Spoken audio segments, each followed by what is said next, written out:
안녕하세요. 미디어 데모스 류PD입니다. 행동하는 사회 임닥터입니다. 행동하는 의사회와 미디어 데모스가 함께하는 보건의료 무엇이든 물어보세요 시간입니다. 이번 시간에도 진료비에 대해서 살펴볼 건데요. 역시 진료비에 대한 관심, 좀 네. 궁금증 이게 많으신 것 같아요. 네.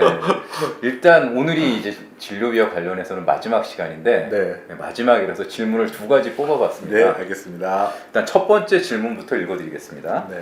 국가건강검진으로 구강검진을 받으러 치과에 갔는데 진료비가 청구가 되던데요. 국가건강검진은 무료 아닌가요? 무료일 거라 생각하고 그냥 나왔으면 창피할 뻔했네요. 계산할 때도 물어보기가 좀 뭐해서 그냥 계산하고 나왔는데 도대체 무료인가요? 유료인가요? 좀 당황하셨을 것 같은데 네. 이런 경우가 종종 있나요? 좀 흔하죠. 또 아. 흔하다고 보는데 이게 구강검진이라서 저는 가정학과 의사니까 네. 쉽게 말씀드릴 수는 없는데, 그러니까 일단은 결론부터 말씀드리면 네. 검진은 무료입니다.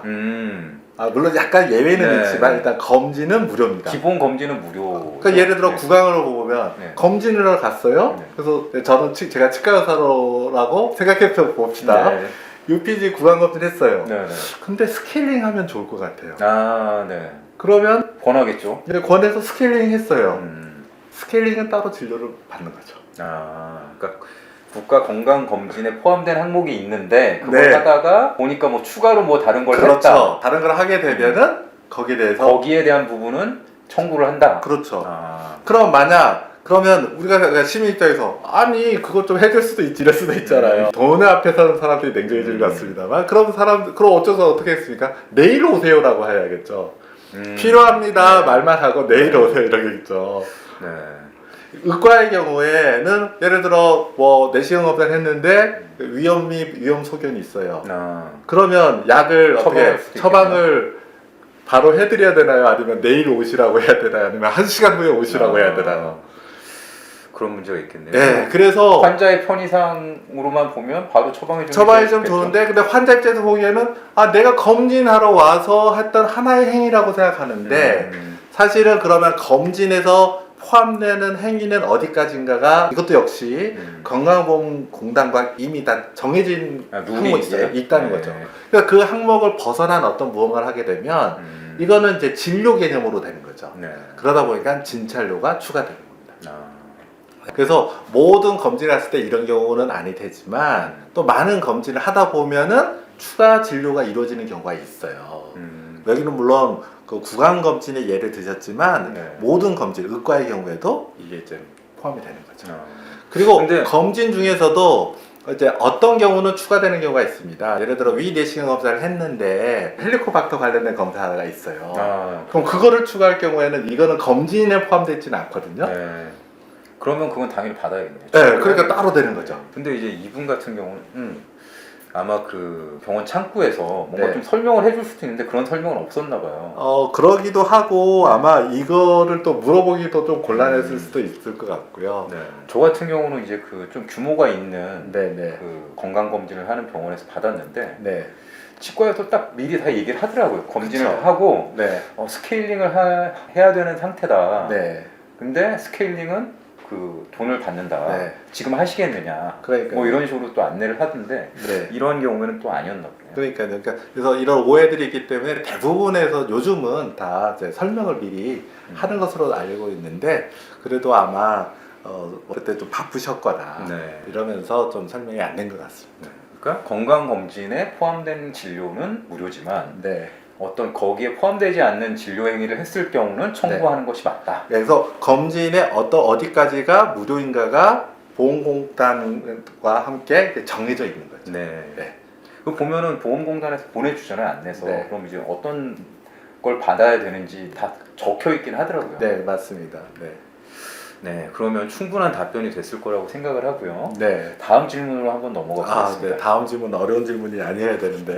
네. 자, 다음 질문 읽어드리겠습니다. 직장인이기 때문에 병원 가야 할 일이 있으면 조퇴나 휴가를 내지 않고 저녁에 병원에 갈 수 있는 야간 진료를 이용하는데요. 평일 저녁 6시 이후 또는 주말은 진료비가 가산된다고 하더라고요. 진료비 내고 나올 때도 몰랐습니다. 나중에 알았는데요. 노동자들이 야간이나 주말 수당이 높은 것과 비슷한 이유인가요? 요새는 또 뭐 야간 진료 하는데도 사실은 많지는 또 않은 것 같은데 네, 주말 네. 진료는 좀 흔하지만 그러니까 이게 비슷하다고도 할 수 있고 좀 다른 측면이라고도 할 수 있는데요. 좀 차이는 이제 뭐냐면, 그러니까 병의원들이 야간 진료를 하려고 하느냐, 잘 안 하려고 하지 잘 않나요? 안 하려고 할 수밖에 없죠. 네. 왜냐하면 사람이 누구나 그 시간에 휴식을 원하잖아요. 그러면 이제 보건의료 산업, 보건의료 서비스의 특징은 이제 노동집약적입니다.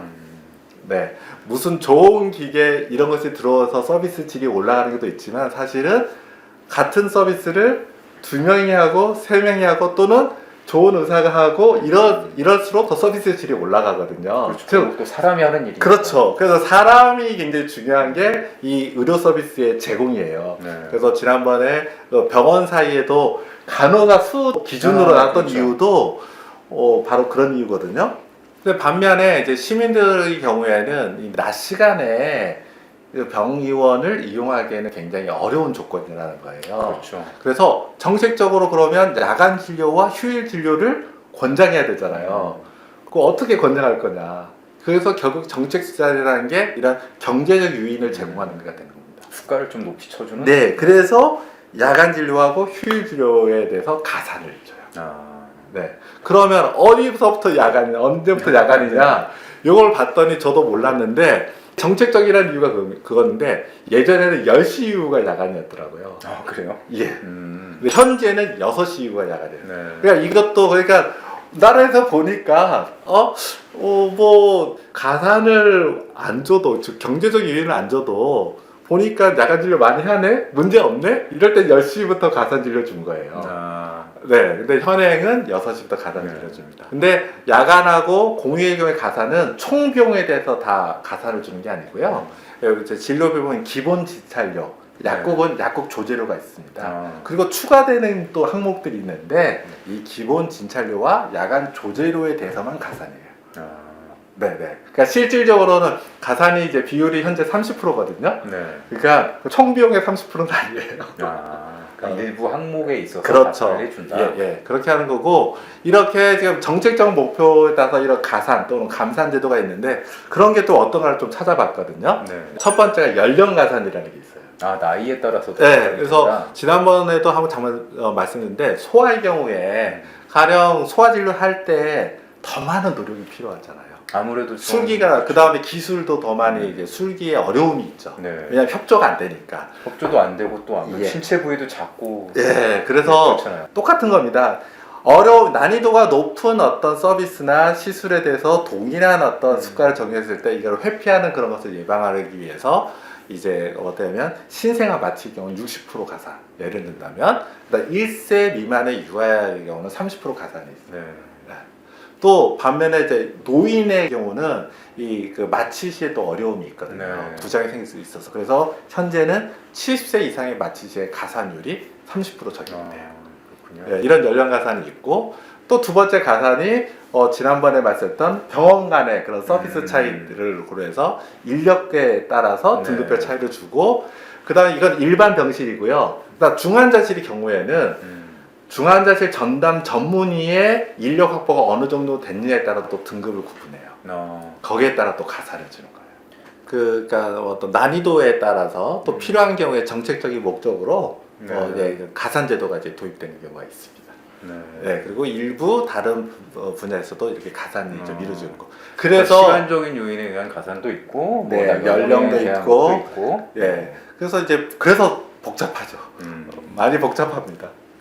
환자분의 경우에 내가 다른 곳에서는 예를 들어 이만큼이었는데 왜 여기서 할 때는 똑같은 걸 했는데 이만큼이에요? 라고 질문하는 경우가 있잖아요. 네. 그러면 이제 이 서비스를 제공하는 의료인이나 그 관련 일을 하고 있는 직원, 그 사람 입장에서는 이런 걸 또 일일이 설명해야 되는 좀 어려움이 있죠. 네. 네. 행동하는 의사회와 미디어 데모스가 함께하는 보건의료 무엇이든 물어보세요.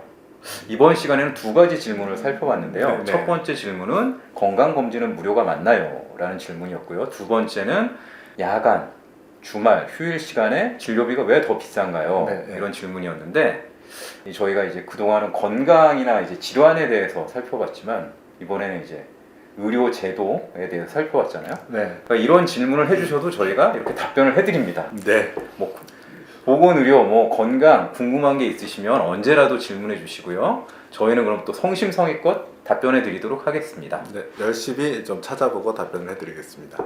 네, 긴 시간 시청해 주셔서 감사합니다. 감사합니다.